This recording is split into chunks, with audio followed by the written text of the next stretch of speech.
ಪತಿ ಮತ್ತು ಪತ್ನಿ, ಪ್ರೈಸ್ ಬಿಟ್ಟು ಗಾಡ್, ಇಬ್ರು ಒಟ್ಟಾಗಿ ಜೀವಿಸ್ಬೇಕೆಂಬುದು ದೇವರ ಉದ್ದೇಶ. ದೇವ್ರು ಯಾವ ಕಾರಣಕ್ಕೂ ಒಬ್ಳು ಇಲ್ಲಿ ಒಬ್ಳು ಅಲ್ಲಿ ಜೀವಿಸ್ಲಿ, ಒಬ್ಬ ಅಲ್ಲಿ ಜೀವಿಸ್ಲಿ ಎಂಬುದಾಗಿ ದೇವರ ಬಯಕೆ ಅಲ್ಲ. ಸಾರಿ. ನನ್ನ ಪ್ರಿಯ ಸಹೋದರಿಯರೇ, ವಿಶೇಷವಾಗಿ ಥ್ಯಾಂಕ್ ಗಾಡ್, ನಿಮ್ಮ ಜೀವನವನ್ನು, ನಿಮ್ಮ ದಾಂಪತ್ಯ ಜೀವನವನ್ನು ಗಟ್ಟಿ ಮಾಡ್ಲಿಕ್ಕಾಗಿ ನಾನು ತಿಳಿಸ್ತಾ ಇದ್ದೇನೆ. ನಿಮ್ಮ ಪತಿ ನಿಮ್ಮ ಮನೆ ಕಾಲಿಟ್ಟಾಗ ನೀವೆಂದಿಗೂ ಹೇಳಬಾರದ ಮೊದಲ ವಿಷಯ ಏನಂತಂದ್ರೆ, ನೀವು ಬೆಳಗ್ಗೆಯಿಂದ ದಿನವಿಡೀ ಯಾವುದೆಲ್ಲ ಸಮಸ್ಯೆ ಎದುರಿಸಿದಿರಿ ಅವುಗಳನ್ನು ಯಾವ ಕಣಕ್ಕೆ ಬಾಯಿ ಬಿಚ್ಚಬೇಡಿ. ಹಲೋ. ಅವನು ಮಾಡದೇ ಇರುವುದಕ್ಕಾಗಿ ಅವನ ಮೇಲೆ ಯಾವ ಕಣ ದೂಷಿಸಬೇಡಿ. ಅಲ್ಲಿ ಯಾವ ಅವಸ್ಥೆಯಲ್ಲಿ ಆ ಕಡೆಯಿಂದ ಬಂದಿರ್ತಾನೆ ಗೊತ್ತಿಲ್ಲ. ಬಂದ ತಕ್ಷಣ ನಿಮ್ಮ ಪತಿ ಬಯಸುವುದು ಒಂದೇ ಒಂದು, ಎಲ್ಲ ನಾನು ಕೆಟ್ಟವರು ಅಂತ ಹೇಳಿರ್ಬೋದು. ನಾನು ಅರ್ಥ ಮಾಡ್ಕೊಂಡು ಹೆಂಡತಿ ಮನೇಲಿದ್ದಾಳೆ, ನೀವು ಡೋರ್ನ ಓಪನ್ ಮಾಡಿ ಬೆಳಗಿನ ಸಂಜೆ ತನಕ ನೀವು ಕೂಡ ಸಮಸ್ಯೆ ಇರ್ಬೋದು, ಬಟ್ ಡೋರ್ನ ಓಪನ್ ಮಾಡಿ ನಿಮ್ಮ ಪತಿಗೆ ನಿಮ್ಮ ಬೆಚ್ಚನೆ ಒಂದು ಭುಜವನ್ನು ಟಚ್ ಮಾಡುವಾಗ, ಮೈ ಗಾಡ್, ಏನೆಲ್ಲ ಹೊರಗಡೆ ವಾತಾವರಣ ಕಠಿಣವಾಗಿರ್ತದೋ ಕ್ಷಣ ಮಾತ್ರದಲ್ಲಿ ಮೇಣಂತೆ ಕರ್ಗೋಗ್ತದೆ. ನಾನು ಯಾಕೆ ಅದನ್ನ ವಿವರಿಸ್ತೇನೆ ಅಂತಂದ್ರೆ, ನಿಮ್ಮ ದಾಂಪತ್ಯ ಜೀವನ ಎಲ್ಲಿ ಬಿರುಕು ಬಿಟ್ಟಿದೆಯೋ ಸರಿಪಡಿಸ್ಲಿಕ್ಕಾಗಿ. ಬೈಬಲ್ ಕೇಳಿರ್ಬೋದು, ಸಂಸೋನ ಅಂತ ಒಂದು ವ್ಯಕ್ತಿ ಇದ್ದಾನೆ. ಸಂಸೋನ ಗೊತ್ತು, ದೆಲೀಳು ಎಂಬುದಾಗಿ ಒಬ್ಬ ಸ್ತ್ರೀ ಇದ್ದಾಳೆ. ಅವಳು ಇವನಿಗೆ ಬಲೆ ಹಾಕಿದಾಳೆ, ಇವನನ್ನು ಹೇಗಾದ್ರೂ ಮಾಡಿ ಶತ್ರುನ ಕೈಗೆ ಒಪ್ಪಿಸಿ ಇವನನ್ನು ಕೊಲೆ ಮಾಡಬೇಕೆಂಬುದಾಗಿ. ಅದು ಅವನು ಗೊತ್ತಿದ್ರು ಕೂಡ ಪದೇ ಪದೇ ಪದೇ ಪದೇ ಅವನು ಎಲ್ಲಿಗೂ ಹೋಗ್ತಾ ಇರಲಿಲ್ಲ, ಅವಳ ಮನೆಗೆ ಹೋಗ್ತಾ ಇದ್ದ. ಯಾಕೊತ್ತಾ? ಎಲ್ಲ ಸಂದರ್ಭದಲ್ಲೂ ಕೂಡ ಅವಳ ಮನೆಗೆ ಹೋಗ್ತಾ ಇದ್ದ.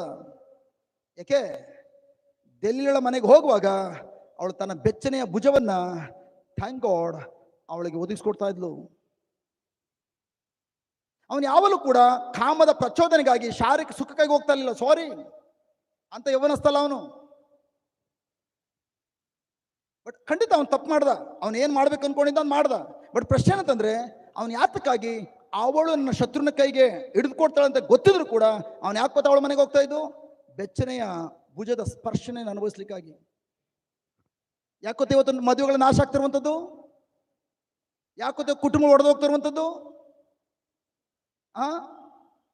ಬೆಳೆ ಗಂಡ ಯಾವುದೋ ಟೆನ್ಷನ್ ಅಲ್ಲಿ ಜಗಳ ಮಾಡಿಕೊಂಡು ಮನೆಯಿಂದ ಹೊರಡ ಹೋದ್ಮೇಲೆ ಪ್ರೈಸ್ ಬಿಟ್ಟು ಗಾಡ್, ಅವನು ಹಿಂದಿರುಗಿ ಬರುವಾಗ ಅದೇ ಗೊಂದಲಗಳಿರುವಂತಹ, ಅದೇ ಸಮಸ್ಯೆ ಇರುವಂತಹ ಮನೆಗೆ ವಾಪಸ್ ಬರ್ತಾನೆ. ಅವನು ಗೊತ್ತು, ಹೋಗೋಷ್ಟಲ್ಲ ಹೆಂಡತಿಯ ಮುಖ ಕೈ ಎಣ್ಣೆ ಕುಡಿದ್ರೆ ಮುಖದ ತರ ಇರ್ತದೆ, ಗೊತ್ತು ಅವನಿಗೆ. ಅದು ಕೂಡ ಬೇರೆ ಆಪ್ಷನ್ ಇಲ್ಲ ಅವನಿಗೆ, ವಾಪಸ್ ಮನೆಗೆ ಬರಬೇಕು. ಬಟ್ ಅವನ ಮನೆಗೆ ಬಂದಾಗ ಪ್ರಿಯರೇ, ಯಾವುದೇ ಮೆಚ್ಚುಗೆಯನ್ನು ವ್ಯಕ್ತಪಡಿಸದಿರುವಂತಹ ಬರೀ ಗೊಂದಲಗಳು, ಬೆಳಗ್ಗೆಯಿಂದ ಸಂಜೆ ತನಕ ಅದೇ ಗೊಂದಲಗಳ ಮಧ್ಯದಲ್ಲಿ ಇರುವಂತಹ ಅದೇ ಕುಟುಂಬ ಹಿಂದಿರುಗಿ ಬರ್ತಾನೆ. ಅದೇ ಕೋಲ್ಡ್ ವಾರ್. ಮತ್ತೆ ಮಾರನೇ ದಿನ ತನ್ನ ಆಫೀಸ್ಗೆ ಕಾಲಿಟ್ಟ ತಕ್ಷಣ ಅಲ್ಲಿ ಅರಬೆತ್ತಲ್ಲಿ ಡ್ರೆಸ್ ಹಾಕೊಂಡಿರುವಂತಹ, ಮಿನಿಮಮ್ ಡ್ರೆಸ್ ಹಾಕೊಂಡಿರುವಂತಹ ತನ್ನ ಕಲೀಗ್ ಜಸ್ಟ್ ಅವನು ಹೋಗ್ತಾ ಇದ್ದಂಗೆನೆ, ಸರ್ ಬೆಚ್ಚನೆ ಕಾಫಿ, ಮಳೆಯಲ್ಲಿ ಬಂದಿದ್ದೀರಿ, ಬೆಚ್ಚನೆ ಕಾಫಿ ಇದೆ ಸರ್, ತಗೊಳ್ಳಿ ಸರ್. ನೀವೇನು ಜಸ್ಟ್ ನಿಮ್ಮ ಮುಖ ನೋಡಿದ್ರೆ ಸಪ್ಪಗಿದೆಯಲ್ಲ ಸರ್, ಯಾಕೆ ಸರ್ ಬೇಸರ ಆಗಿದ್ದೀರಿ? ಯಾಕೋ ನಿಮ್ಮ ಮನಸ್ಸು ಜಸ್ಟ್ ಬೇರೆ ಕಡೆ ಏನೋ ಇದೆಯಲ್ಲ? ಯಾಕೆ ರಾತ್ರಿ ನಿದ್ರೆ ಬರಲಿಲ್ಲ ಸರ್? ಬಾಸ್ ಏನಾದರೂ ಮಾತಾಡೋದು ಸರ್?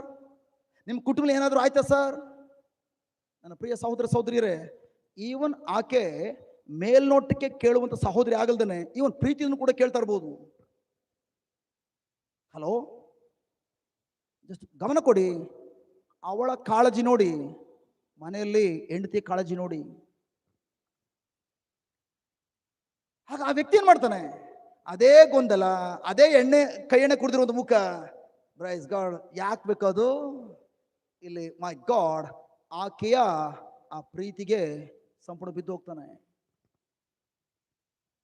ನನ್ನ ಪ್ರೀತಿಯ ಸಹೋದರ ಸಹೋದರಿಯರೇ, ಯಾಕಂದ್ರೆ ಆಕೆ ಅವನು ಯಾವುದನ್ನ ಗುರುತಿಸ್ಕೊಳ್ಬೇಕೆಂಬುದಾಗಿ ಅಂದ್ಕೊಂಡಿದ್ದಾನೋ ಅವನ ಗುರುತಿಸುವಿಕೆಯ ಅಗತ್ಯವನ್ನ ಪೂರೈಸಲಿಕ್ಕಾಗಿ ಆಫೀಸಲ್ಲಿ ತನ್ನ ಸಹೋದ್ಯೋಗಿ ಇದ್ದಾಳೆ. ನನ್ನ ಪ್ರಿಯ ಸಹೋದರ ಸಹೋದರಿಯರೇ, ಪ್ರೀತಿಯ ನಿಮ್ಮ ಪತಿಯರಿಗೆ ಪತ್ನಿ ಆಗಿರೋವ್ರೆ, ನಿಮ್ಮ ದಾಂಪತ್ಯ ಜೀವನವನ್ನ ಬಿಗಿ ಮಾಡ್ಲಿಕ್ಕಾಗಿ ನನಗೆ ಒಂದು ಸಂದೇಶ ಕೊಡ್ತಾ ಇದ್ದಾನೆ. ನೀವು ನಿಮ್ಮ ಗಂಡನನ್ನ ಆ ಕಡೆ ಈ ಕಡೆ ಗಮನ ಕೊಡದೆ ಉಳಿಸ್ಕೊಳ್ಬೇಕಾದ್ರೆ, ಅವನಿಗೆ ಯಾರನ್ನು ಕೂಡ ಪ್ರೀತಿ ಮಾಡಬಾರ್ದು, ಎಲ್ಲರನ್ನು ಪ್ರೀತಿ ಮಾಡಲಿ ಸಹೋದರಿ ತರ. ಬಟ್ ನಿಮ್ಮನ್ನು ಮಾತ್ರ ಪ್ರೀತಿಸುವಂತೆ ನೀವು ಮಾಡ್ಲಿಕ್ಕೆ ಬಯಸೋದಾದ್ರೆ, ನಿಮ್ಮ ಗಂಡನನ್ನ ದಾರಿ ತಪ್ಪಿ ಹೋಗದಂತೆ ಬಿಟ್ಟುಕೊಡ್ಲಿಕ್ಕೆ, ಅವನು ಬಿಟ್ಟು ಹೋಗಬಾರ್ದು ಎಂಬುದಾಗಿ ನೀವು ಬಯಸುವುದಾದ್ರೆ, ನನ್ನ ಪ್ರಿಯ ಸಹೋದರ ಸಹೋದರಿಯರೇ, ಅವನು ಹೊರಗಡೆಯಿಂದ ಬಂದಾಗ ನಿಮ್ಮ ಬೆಚ್ಚನೆಯ ಒಂದು ಭುಜವನ್ನ ನೀವು ಒದಗಿಸ್ಕೊಡೋದಾದ್ರೆ, ನಿಮ್ಮ ಗಂಡ ಯಾವತ್ತಿಗೂ ದಾರಿ ತಪ್ಪಿ ಹೋಗೋದಿಲ್ಲ. ಅವನನ್ನು ಹೇಗೆ ನೀವು ಪ್ರೀತಿಸಬೇಕು, ಅವನನ್ನ ಹೇಗೆ ಮೆಚ್ಚಬೇಕು, ನೀವು ಇದನ್ನು ಕಲ್ತ್ಕೊಳ್ಳೋದಾದ್ರೆ, ನನ್ನ ಪ್ರಿಯ ಸಹೋದರ ಸಹೋದರಿಯರೇ, ಸುತ್ತಮುತ್ತಲೂ ಕೂಡ ಎಷ್ಟೇ ಸಾವಿರಾರು ಮಹಿಳೆಯರು ಬಂದು ಅವನ ಮೇಲೆ ಬಿದ್ದರೂ ಕೂಡ ಯಾರ ಮಹಿಳೆಯ ಪ್ರೀತಿಗೆ ಅವನು ಯಾವತ್ತೂ ಕೂಡ ಒಳಗಾಗೋದಿಲ್ಲ, ಅವನು ದಾರಿ ತಪ್ಪೋದಿಲ್ಲ. ನಾನು ಬರೀ ಮಹಿಳೆಯರಿಗೆ ಮಾತ್ರ ಹೇಳ್ತಲ್ಲ ಪ್ರಿಯರೇ, ಅದೇ ಗಂಡಸರಿಗೂ ಕೂಡ ಸೇಮ್ ಕಾರ್ಯ. ಈಗ ಹೆಂಗಸರ ಮುಖದಲ್ಲಿ ಸ್ವಲ್ಪ ನಗು ನೋಡ್ತಾ ಇದ್ದಾನೆ. ಸೇಮ್ ಕಾರ್ಯ ಪತಿಯ ವಿಷಯದಲ್ಲೂ ಅಷ್ಟೇ. ನನ್ನ ಪ್ರಿಯ ಸಹೋದರ ಸಹೋದರಿಯರೇ, ಥ್ಯಾಂಕ್ ಗಾಡ್, ನಾನು ಯಾವ ಕಾರಣಕ್ಕೂ ದಾಂಪತ್ಯ ಜೀವನ ಬಗ್ಗೆ ಟೀಚ್ ಮಾಡ್ತಾ ಇಲ್ಲ.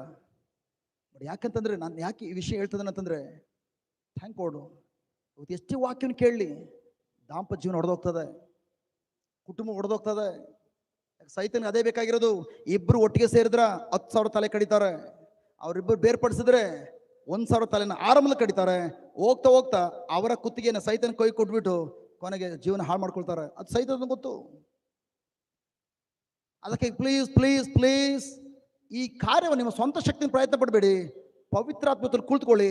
ದೇವ, ನೀನಾಗಿದ್ದೀರಿ ಗಂಡನ ಕೊಟ್ಟಿದ್ದು, ನೀನಾಗಿದ್ದೀರಿ ಹೆಂಡತಿನ ಕೊಟ್ಟಿದ್ದು. ಬಟ್ ಪ್ರೈಸ್ ಬಿಟ್ಟು ಗಾಡ್, ಅವ್ರನ್ನ ಯಾವ ರೀತಿ ಪ್ರೀತಿ ಮಾಡಬೇಕು, ಅವ್ರನ್ನ ಯಾವ ರೀತಿ ಥ್ಯಾಂಕ್ ಗಾಡ್, ಅವರ ಮೆಚ್ಚುಗೆ ನಾನು ಪಾತ್ರ ಆಗಬೇಕಲ್ಲ, ಅವ್ರನ್ನ ಯಾವ ಥರ ನಾನು ಮೆಚ್ಕೊಳ್ಬೇಕು, ಪ್ಲೀಸ್ ನನಗೆ ಕಲಿಸ್ಕೊಡಿ. ಒಳ್ಳೆ ರಿಸಲ್ಟನ್ನು ನಿಮ್ಮ ದಾಂಪತ್ಯ ಜೀವನದಲ್ಲಿ ಕಾಣ್ತೀರಿ.